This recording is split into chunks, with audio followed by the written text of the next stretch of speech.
Hello everyone, welcome to Edutap. आप सभी का बहुत बहुत स्वागत है आज के हमारे सेशन में। आज के सेशन में हम डिस्कस करने जा रहे हैं हिमाचल प्रदेश एडमिनिस्ट्रेटिव सर्विसेज के प्रीलिम्स एग्जाम के अंदर जो हमारा पेपर 2 होता है, जिसे हम सीसेट बोलते हैं, उसके अंदर कौन से 5 बेसिक रूल फॉलो करें जिससे हमारा जो इस सीसेट के अंदर स्कोर है वो अच्छे मार्जिन से इंक्रीज हो जाए, या फिर हम इस सीसेट वाले पेपर को जो कि क्वालिफाइंग नेचर का होता है बहुत आराम से क्वालिफाई करें। तो मैं आपके साथ डिस्कस करूंगा 5 बेसिक रूल जिनको आपको फॉलो करना है, और इन रूल्स को फॉलो करके निस्संदेह है आप इस सीसेट के पेपर में बहुत अच्छा स्कोर करेंगे। तो चलिए फिर बारी बारी से स्टार्ट करते हैं और डिस्कस करते हैं ये 5 रूल। तो 5 बेसिक रूल्स के अंदर हमारा जो पहला रूल होगा, सबसे बेसिक रूल, वो है do not procrastinate it's preparation. तो प्रोक्रास्टिनेट यहाँ पे एक बड़ा डिफिकल्ट वर्ड है, और इस डिफिकल्ट वर्ड का जो मतलब है वो बड़ा सार्थक होता है। ठीक है, बहुत ही आसान भाषा में अगर मैं बात करूं तो इसका मतलब है कि आपको अपनी प्रिपरेशन को विलंब यानी देरी से स्टार्ट नहीं करना है। आपको ये बिल्कुल नोटिफिकेशन आ चुकी है, ये राइट टाइम है कि आपको सीसेट के पेपर की तैयारी भी अपने जीएस के सब्जेक्ट के साथ करनी चाहिए। बहुत सारे बच्चों को लगता है कि जब 1 मंथ रह जाएगा एग्जाम के अंदर, या जब एग्जाम की डेट अनाउंस हो जाएगी, तो हम उस टाइम पे इसकी प्रिपरेशन स्टार्ट करेंगे। बट आप लोग थोड़ा सा यहाँ पे डगमगा जाएंगे, क्योंकि निसंदेह आपको पता नहीं है कि इस सीसेट के पेपर का लेवल क्या है, और क्या उस पेपर के लेवल को तैयार करना 1 या 1.5 महीने में पॉसिबल है लास्ट के अंदर। तो वो आपके लिए थोड़ा सा मुश्किल हो सकता है। तो ध्यान रखिएगा, पहला रूल यही है कि आपके लिए इस तैयारी को स्टार्ट करने का यही सही समय है। अपने जीएस के पेपर्स के साथ ही इसको भी शामिल करिएगा, और कुछ टाइम इसके लिए आपको जरूर निकालना चाहिए। ठीक है, तो पहला रूल क्या है, आपको तैयारी में देरी नहीं करनी है। इसको भी प्रॉपर उतना ही टाइम चाहिए होगा। हाँ, इतना इंपॉर्टेंट नहीं है, क्वालिफाइंग नेचर का है तो जाहिर सी बात है ज्यादा वक्त नहीं देना है, कम वक्त देना है, बट तैयारी अभी से शुरू करनी पड़ेगी, तभी आप इसका पैटर्न समझ पाएंगे और इसके अंदर आराम से क्वालिफाई कर पाएंगे। ठीक है, नेक्स्ट जो दूसरा बेसिक रूल होगा वो होगा keep balance in all the subject. 3 subject यहाँ पे पूछे जाते हैं जो आपका सीसेट पेपर है, जिसके अंदर क्वांट, रीजनिंग और इंग्लिश होगा। ठीक है, तो इन तीनों सब्जेक्ट में आपको बैलेंस बना के चलना है। बहुत सारे बच्चे ऐसे होंगे जिनको इंग्लिश से प्रॉब्लम हो सकती है, तो वो इंग्लिश को स्किप कर देंगे कि क्वालिफाई तो करना है। ठीक है, 33% मार्क्स ही तो लेने हैं, तो क्वांट और रीजनिंग में ले लेंगे।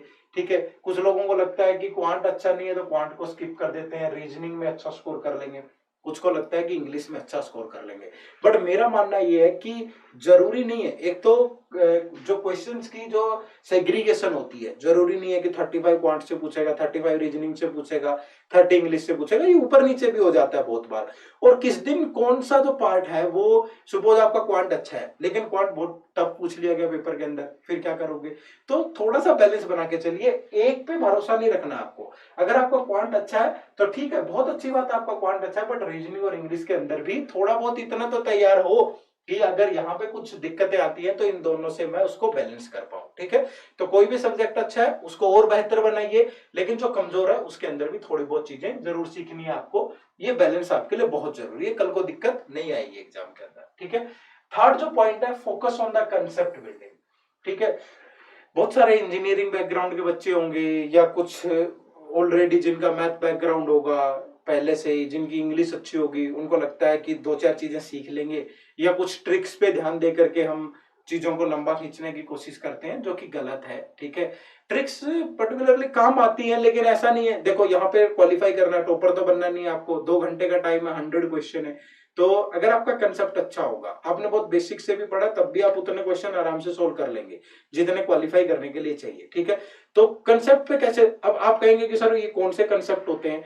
जैसे मैं कहूं कि आपको, आप देखेंगे कि जो अल्फाबेट होते हैं उन पे बेस्ट काफी क्वेश्चन आते हैं।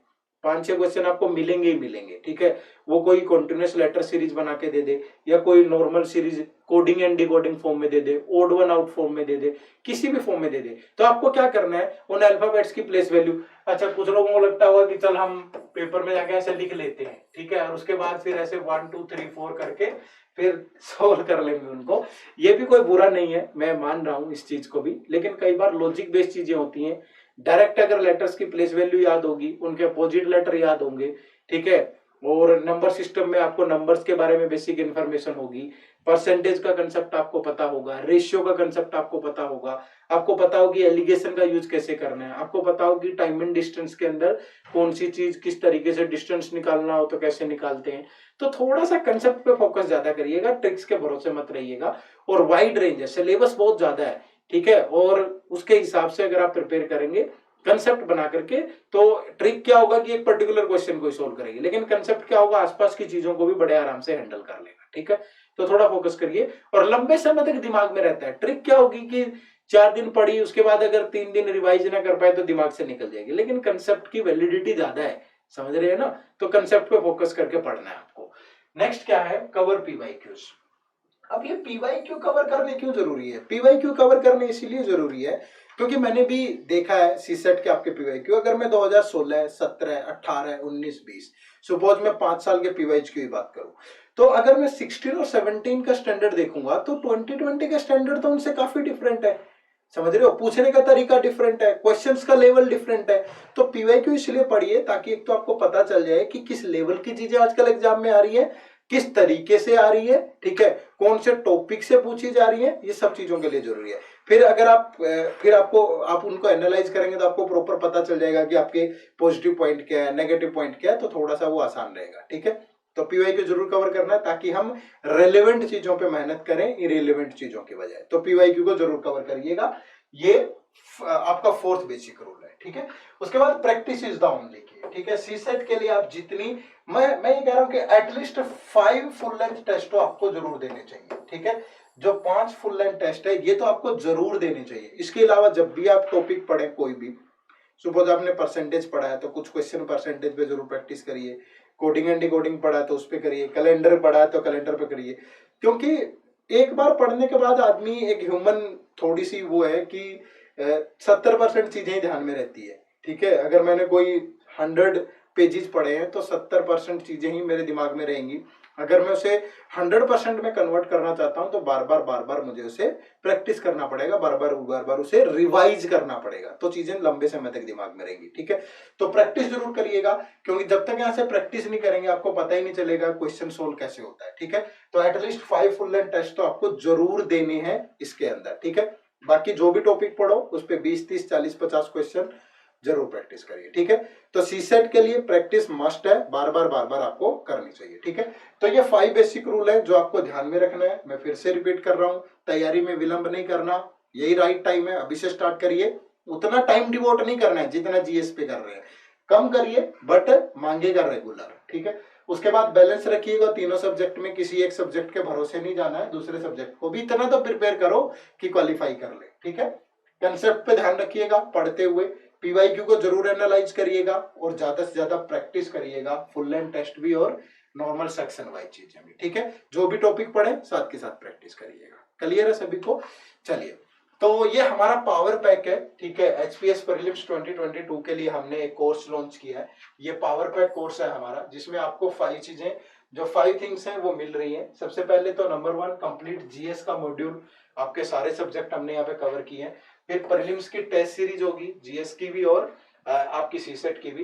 कंप्लीट सीसेट का मॉड्यूल, देखो यहाँ पे जो ये सीसेट वाला मॉड्यूल है इसके अंदर आपको वीडियोज मिल जाती हैं। जो जितने भी क्वांट, रीजनिंग, इंग्लिश के टॉपिक होंगे उन पे वीडियोज मिल जाएंगी, उन पे आपको प्रैक्टिस क्विजेज मिल जाएंगी, ठीक है। और क्या चाहिए आपको? अगर क्विजेज में कोई दिक्कत आती है तो सॉल्यूशन के लिए आपके पास डिस्कशन फोरम होगा, फैकल्टी के साथ आप कनेक्ट कर सकते हैं। 24 आवर्स के अंदर आपकी जो भी क्वेरी होगी उसका आपको यहाँ पे सॉल्यूशन मिलेगा, ठीक है। तो ये कंप्लीट सीसेट का मॉड्यूल है जिसमें आपके फिर टेस्ट भी रहेंगे, ठीक है। उसके अलावा स्पेशल हिमाचल जीके, जब हिमाचल जीके का बड़ा पोर्शन पूछा जाता है तो उसका भी मॉड्यूल आपको इसमें मिल जाता है। और कंप्लीट जो करंट अफेयर है वो भी हमने इसमें कवर करी है, ठीक है। तो कुल मिलाकर ये 8,000 रुपए का कोर्स है, बट अभी इस पे 1 टाइम जो है वो डिस्काउंट चल रहा है, तो ये आपको मात्र 2400 में ही अवेलेबल हो जाएगा, ठीक है। तो इसकी जो कॉस्ट है वो 2400 है। इसके लिए परचेज करने के लिए आप इसी वीडियो के डिस्क्रिप्शन में जा सकते हैं, जहां से आपको लिंक मिल जाएगा और लिंक के थ्रू आपको इस कोर्स तक ले जाएगा और आप अपनी तैयारी को बहुत उम्दा तरीके से, बहुत शानदार तरीके से, अच्छे कंटेंट के साथ आगे बढ़ा सकते हैं, ठीक है। तो कोर्स के लिए वीडियो के डिस्क्रिप्शन में आपको लिंक मिल जाएगा, ठीक है जी। चलिए, तो थैंक यू वेरी मच। बहुत बहुत शुक्रिया आप सभी का। उम्मीद करूंगा कि ये 5 जो बेसिक रूल मैंने आपको बताए हैं इनको फॉलो करके आपके लिए सीसेट एक बाधा नहीं रहेगी। निसंदेह आप इसे बहुत कम टाइम में और बहुत अच्छे तरीके से क्वालिफाई कर जाएंगे। मिलते हैं नेक्स्ट सेशन में इसी जोश और उत्साह के साथ। कोई क्वेरी हो तो आप हमें hello@edutech.co.in पे मेल करना याद रखिएगा, या आप हमसे टेलीफोनिक माध्यम से जुड़ सकते हैं 8146207241 तो सुबह 10 बजे से शाम के 7 बजे तक, और कोर्सेज के लिए हमारी वेबसाइट भी डायरेक्ट आप विजिट कर सकते हैं। ठीक है, चलिए मिलते हैं नेक्स्ट सेशन में। Thank you very much. जय हिंद, जय भारत।